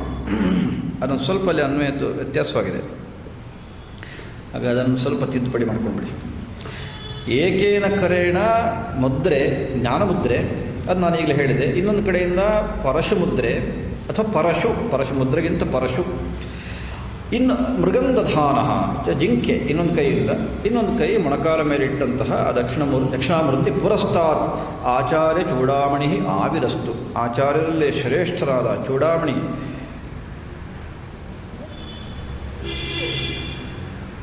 ವಿಶೇಷವಾದಂತಹ ಒಂದು ಶಬ್ದ ಆಚಾರ್ಯ ಚೂಡಾಮಣಿ ಅಂತ ಭಗವತ್ಪಾದರು ಪದಪ್ರಯೋಗ ಮಾಡ್ತಾರೆ. ಚೂಡಾಮಣಿ ಅನ್ನೋದು ಶ್ರೇಷ್ಠವಾದ ಒಂದು ಆಭರಣ, ಅದು ತಲೆಯಲ್ಲಿ ಧರಿಸ್ತಕ್ಕಂಥದ್ದು, ಶಿರೋಭೂಷಣ, ಅದು ಅದಕ್ಕೆ ಇನ್ನೊಂದು ಹೆಸರು ಶಿರೋಭೂಷಣ ಅಂತ. ಅಂಥ ಶ್ರೇಷ್ಠ ಅನ್ನುವ ಅರ್ಥವನ್ನು ತಿಳಿಸೋದಕ್ಕೆ ಚೂಡಾಮಣಿ ಎಲ್ಲ ಕಡೆ ಅದನ್ನು ಪ್ರಯೋಗ ಮಾಡ್ತಾರೆ ಶಾಸ್ತ್ರಕಾರರು. ಹಾಗೆ ಭಗವತ್ಪಾದರು ದಕ್ಷಿಣಾಮೂರ್ತಿಗೆ ಆಚಾರ್ಯ ಚೂಡಾಮಣಿ ಆವಿರಸ್ತು, ಅಂಥ ಆಚಾರ್ಯರಿಗೂ ಆಚಾರ್ಯನಾದಂತಹ ಆದಿ ಗುರುವಾದಂತಹ ದಕ್ಷಿಣಾಮೂರ್ತಿ ಆವಿರಸ್ತು ನಮ್ಮ ಮುಂದಕ್ಕೆ ಪ್ರಕಟಗೊಳ್ಳಲಿ ಅಂತ ಪ್ರಾರ್ಥನೆಯನ್ನು ಮಾಡ್ತಾರೆ. ಈ ರೂಪದಿಂದ ಪ್ರಕಟಗೊಳ್ಳಲಿ ಅಂತ ಪ್ರಾರ್ಥನೆ ಮಾಡ್ತಾರೆ ಈ ಒಂದು ಸ್ತೋತ್ರದಲ್ಲಿ. ಇಲ್ಲಿ ಪರಶು ಅದಕ್ಕೇನು ಅರ್ಥ ಮತ್ತು ಮೃಗ ಜಿಂಕೆಗೇನು ಅರ್ಥ ಅಂತ ಹೇಳಬೇಕು. ಅದನ್ನು ನಾನು ಉಪನ್ಯಾಸಕಿ ಚಿಂತನೆ ಮುಗಿದರ ಮೊದಲು, ಅಂದರೆ ಚಾತುರ್ಮಾಸ ಸೀಮ ಉಲ್ಲಂಘನದ ಮೊದಲು ಹೇಳೋ ಪ್ರಯತ್ನ ಮಾಡ್ತೇನೆ. ಯಾಕಂದರೆ ಸ್ವಲ್ಪ ಜಿಜ್ಞಾಸೆ ಇದೆ ಅಲ್ಲಿ, ಆ ಜಿಜ್ಞಾಸೆಯನ್ನು ನಾನು ಪೂರ್ತಿ ಮಾಡಿಕೊಂಡು ಹೇಳ್ತೇನೆ. ಸಾಮಾನ್ಯವಾಗಿ ಜಿಂಕೆಗೆ ಚಾಂಚಲ್ಯವನ್ನು ಹೇಳ್ತಾರೆ, ಚಾಂಚಲ್ಯವನ್ನು ನಿಗ್ರಹ ಮಾಡಿರ್ತಕ್ಕಂಥ ಮಾಯೆ ಅಂತಲೂ ಹೇಳ್ತಾರೆ. ರಾಮಾಯಣದಲ್ಲಿ ಜಿಂಕೆ ಮಾಯಾ ಜಿಂಕೆ ಇದೆಲ್ಲ ಬರೋದು ಮಾಯೆ ಎನ್ನುವ ಅರ್ಥದಲ್ಲಿ. ಹಾಗಾದರೆ ಅನೇಕ ಅರ್ಥದಲ್ಲಿದೆ. ನಾನು ಇಲ್ಲಿಗೆ ವಿಶೇಷವಾದಂಥ ಸಂದರ್ಭವನ್ನು ನೋಡಿಕೊಂಡು ಅದನ್ನು ತಿಳಿಸ್ತೇನೆ. ಅಂತೂ ಈ ಒಂದು ರೂಪವನ್ನು ಇಲ್ಲಿ ಹೇಳಿದ್ದಾರೆ. ಸಂದೇಹ ಇಲ್ಲ ಅಂದರೆ ಶ್ಲೋಕವನ್ನು ಹೇಳೋಣ, ಮುಂದೆ ಹೋಗೋಣ.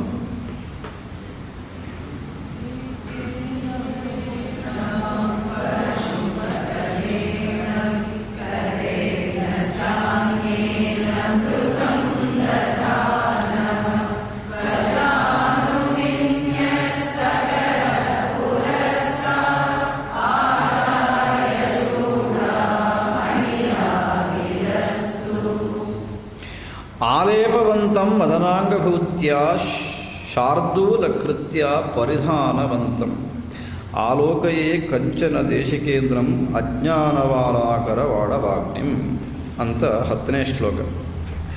ಅಜ್ಞಾನವೆಂಬಂತಹ ಒಂದು ಸಮುದ್ರ ಏನಿದೆ ಅದಕ್ಕೆ ಒಡವಾಗ್ನಿಯಂತೆ ಇರತಕ್ಕಂತಹ ಆ ದಕ್ಷಿಣಾಮೂರ್ತಿಯನ್ನು ನಾನು ನೋಡ್ತಾ ಇದ್ದೇನೆ ಅಂತ ಹೇಳ್ತಾ ಇದ್ದಾರೆ ಭಗವತ್ಪಾದ ಶಂಕರರು. ಆಲೋಕಯೇ ಇಲ್ಲಿ ವಿಶೇಷವನ್ನು ಪೂರ್ವಾರ್ಧದಲ್ಲಿ ಏನು ಹೇಳ್ತಾರೆ ಅಂತಂದರೆ, ಇದು ಸಾಧಕನಾದವನಿಗೆ ಬೇಕೇ ಬೇಕು. ಅದಕ್ಕಾಗಿ ಈ ರೂಪದ ದಕ್ಷಿಣಾಮೂರ್ತಿಯನ್ನು ಮತ್ತೆ ಸ್ಮರಣೆ ಮಾಡ್ತಾರೆ. ಏನು ಅಂತಂದರೆ, ಮದನಾಂಗಭೂತ್ಯ ಆಲೇಪವಂತಂ. ಸಾಮಾನ್ಯವಾಗಿ ನಾವು ಪರಮೇಶ್ವರ ಶ್ಮಶಾನದ ಭಸ್ಮವನ್ನು ಲೇಪನೆ ಮಾಡಿಕೊಂಡಿರ್ತಾನೆ ಅಂತ ನಾವು ಸಾಮಾನ್ಯವಾಗಿ ಹೇಳ್ತೇವೆ. ಇಲ್ಲಿ ಭಗವತ್ಪಾದರು ವಿಶೇಷವಾಗಿ ಮನ್ಮಥನ ಭಸ್ಮ, ಅಂದರೆ ಅವನನ್ನು ಸುಟ್ಟಾಗ, ಆ 3ನೇ ಕಣ್ಣಿಂದ ಸುಟ್ಟಾಗ ಏನೊಂದು ಭಸ್ಮ ಬಂತೋ ಆ ಭಸ್ಮವನ್ನು ಚೆನ್ನಾಗಿ ಮೈಗೆ ಲೇಪನೆ ಮಾಡಿದ್ದಾನೆ ಅಂತ ಭಗವತ್ಪಾದರು ದಕ್ಷಿಣಾಮೂರ್ತಿ ಹೇಳ್ತಾರೆ. ಭಗವತ್ಪಾದರ ಸ್ತೋತ್ರದ ವೈಶಿಷ್ಟ್ಯಕ್ಕೆ ಇದೊಂದು ಅದ್ಭುತವಾದ ಉದಾಹರಣೆ ಅಂತ ನಾನು ಭಾವಿಸ್ತೇನೆ. ಯಾಕೆ ಅಂತಂದರೆ, ಆ ಅದ್ವೈತ ಸ್ವರೂಪನಾದಂತಹ ದಕ್ಷಿಣಾಮೂರ್ತಿಯ ಒಂದು ಪ್ರಾರ್ಥನೆ ಮಾಡ್ತಾ ಅವನ ಕೃಪಾ ಕಟಾಕ್ಷಕ್ಕೆ ಪಾತ್ರನಾಗಬೇಕು ಅಂತಂದರೆ ವೈರಾಗ್ಯ ಅನ್ನೋದು ಖಂಡಿತವಾಗಿ ಆದರೂ 100ಕ್ಕೆ 100 ಬೇಕು, 100ಕ್ಕೆ 100 ಬೇಕು. ಅದಕ್ಕಾಗಿ ನಮಗೆ ಅನುಗ್ರಹ ಮಾಡಬೇಕಾದ್ರೆ ಪರಮ ವೈರಾಗ್ಯ ಮೂರ್ತಿಯೇ ಅನುಗ್ರಹ ಮಾಡಬೇಕಷ್ಟೇ ಹೊರತು, ನಮ್ಮ ದೇವತೆಗಳಲ್ಲಿ ಇನ್ನೂ ಅನೇಕ ಥರದ ದೇವತೆಗಳಿದ್ದಾರಲ್ಲ, ಆ ಥರದ ದೇವತೆಗಳಿಂದ ನಾವು ಪ್ರಾರ್ಥನೆ ಮಾಡಿಬಿಟ್ರೆ ವೈರಾಗ್ಯ ನಮಗೆ ಬರುತ್ತೆ ಅಂತ ಏನು ಪ್ರಮಾಣವಿಲ್ಲ. ಅಲ್ಲ, ಪ್ರಮಾಣವಿಲ್ಲ ಅಂದರೆ ಬರಬಾರ್ದು ಅಂತಲ್ಲ, ಬರಬಹುದು, ಇಲ್ಲ ಅಂತಲ್ಲ. ಆದರೆ ವೈರಾಗ್ಯ ಮೂರ್ತಿಯನ್ನೇ ಮನಸ್ಸಲ್ಲಿಟ್ಟುಕೊಂಡು ಧ್ಯಾನ ಮಾಡೋದು, ಪ್ರಾರ್ಥನೆ ಮಾಡೋದು, ಸ್ತೋತ್ರ ಮಾಡೋದೇ ಅಲ್ಲ, ಅಷ್ಟು ಸುಲಭವಲ್ಲ ಬೇರೆ ಕಡೆಯಿಂದ ನಾವು ಪ್ರಾರ್ಥನೆ ಮಾಡಿ ಈ ಫಲವನ್ನು ಪಡೆಯೋದು. ಯಾಕಂದರೆ ಧ್ಯಾನ ಮೂರ್ತಿಯೇ ಹಾಗಿದೆಯಲ್ಲ, ಧ್ಯಾನ ಮೂರ್ತಿಯೇ ಹಾಗಿದೆ. ಅದೇ ಈ ಧ್ಯಾನ ಮೂರ್ತಿ ಭಗವತ್ಪಾದರಿಗೆ ಹೇಳ್ತಕ್ಕಂಥ ಆಲೇಪವಂತಂ ಮದನಾಂಗಭೂತ್ಯ, ಭೂತಿ ಅಂದರೆ ಭಸ್ಮ, ಅವನನ್ನು ಸುಟ್ಟಂತಹ ಭಸ್ಮವನ್ನು ಮೈಗಿಡಿ ಲೇಪನೆ ಮಾಡಿಕೊಂಡಿದ್ದಾನೆ ಅಂತಂದರೆ ಪರಿಪೂರ್ಣವಾಗಿ ವೈರಾಗ್ಯ. ಮನ್ಮಥ ಅದು ಕಾಮಕ್ಕೆ ಸಂಕೇತ, ಅದು ಬಯಕೆಗಳು, ಇಚ್ಛೆಗಳು, 5 ಇಂದ್ರಿಯಗಳಿಗೆ ಸಂಬಂಧಪಟ್ಟಂತಹದ್ದು, ಅದನ್ನು ಸಂಕೇತಿಸುವಂತಹದ್ದಾನೆ ಮನ್ಮಥ. ಅವನನ್ನು 3ನೇ ಕಣ್ಣಿಂದ ಸುಟ್ಟು ಭಸ್ಮ ಮಾಡಿದ್ದಾನೆ ಅಂತಂದರೆ ಅಲ್ಲಿಗೆ ಕಾಮ ಅನ್ನೋದು ನಾಮಾವಶೇಷ ಆಗಿ ಹೋಯಿತು. ಅಷ್ಟು ಮಾತ್ರ ಅಲ್ಲ, ನಮ್ಮ ದಕ್ಷಿಣಾಮೂರ್ತಿ ಅವ ಎಂಥವ ಅಂತಂದರೆ ಆ ಚೆನ್ನಾಗಿ ಅದನ್ನು ನೀರು ಹಾಕಿ ಒಳ್ಳೆ ಮೈಗೆ ಲೇಪನ ಮಾಡ್ಕೊಂಡು ಬಿಟ್ಟಿದ್ದಾನೆ, ಅಲ್ಲಿಗೆ ಮುಗದೇ ಹೋಯಿತು. ಭಸ್ಮಾದಾಗಲೇ ಹೋಯಿತು, ಇನ್ನು ಅದಕ್ಕೆ ನೀರು ಸೇರಿಸಿ ಮೈಗೆ ಬಳ್ಕೊಂಡು ಬಿಟ್ಟ ಅಂತಂದರೆ ಇನ್ನು ಮತ್ತೆ ಮುಗದೇ ಹೋಯಿತು. ಅಂಥ ವೈರಾಗ್ಯ ಮೂರ್ತಿ. ಇದು ಶಂಕರರು ಮಾತ್ರ ಹೇಳೋದಕ್ಕೆ ಸಾಧ್ಯ. ಶಂಕರರು ಮಾತ್ರ ಹೇಳೋದಕ್ಕೆ ಸಾಧ್ಯ. ಇಲ್ಲ ಶುಕ ಮಹರ್ಷಿ ಹೇಳಬೇಕು, ಶುಕರು ಹೇಳ್ಬೋದು ಅಷ್ಟೇ. ಇಂಥ ಒಂದು ಧ್ಯಾನ ಮೂರ್ತಿ. ಸ್ಮಶಾನದ ಭಸ್ಮ ಅಷ್ಟೇ ಹೇಳ್ತಿಲ್ಲ ಭಗವತ್ಪಾದರು, ಮದನಾಂಗಭೂತ್ಯ ಆಲೇಪವಂತಂ. ಎಂಥ ಅದ್ಭುತವಾದ ಕಲ್ಪನೆ.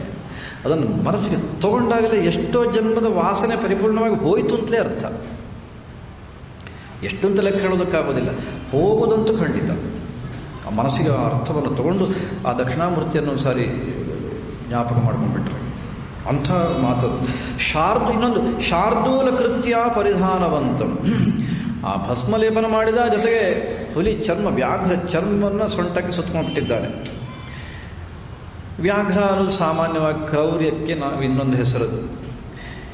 ಸಾಧನೆ ಮಾಡುವವನಿಗೆ ಆ ಶಾಂತನಾದ ಪರಮಾತ್ಮ ದಕ್ಷಿಣಾಮೂರ್ತಿ ಅವನನ್ನು ಒಂದು ನಾವು ಒಲಿಸಿಕೊಳ್ಬೇಕು, ಅವನ ಕೃಪೆಗೆ ಪಾತ್ರರಾಗಬೇಕು ಅಂದರೆ ಒಂದು ಕ್ರೌರ್ಯ ಅನ್ನೋದು ಅಥವಾ ಕ್ರೂರ ಭಾವ ಅನ್ನೋದು ಒಂದು ಕಿಂಚಿತ್ತಾದರೂ ನಮ್ಮಲ್ಲಿ ಇದ್ದಿದ್ದೇ ಆದರೆ ನಾವು ಹೇಗೆ ಪಾತ್ರರಾಗೋದಕ್ಕೆ ಸಾಧ್ಯ? ಖಂಡಿತವಾಗಿ ಸಾಧ್ಯವಿಲ್ಲ. ಅದಕ್ಕಾಗಿ ಕ್ರೌರ್ಯವನ್ನು ಪರಿಪೂರ್ಣವಾಗಿ ನಿಗ್ರಹಿಸಿದಂತಹ ಒಂದು ಮೂರ್ತಿ ದಕ್ಷಿಣ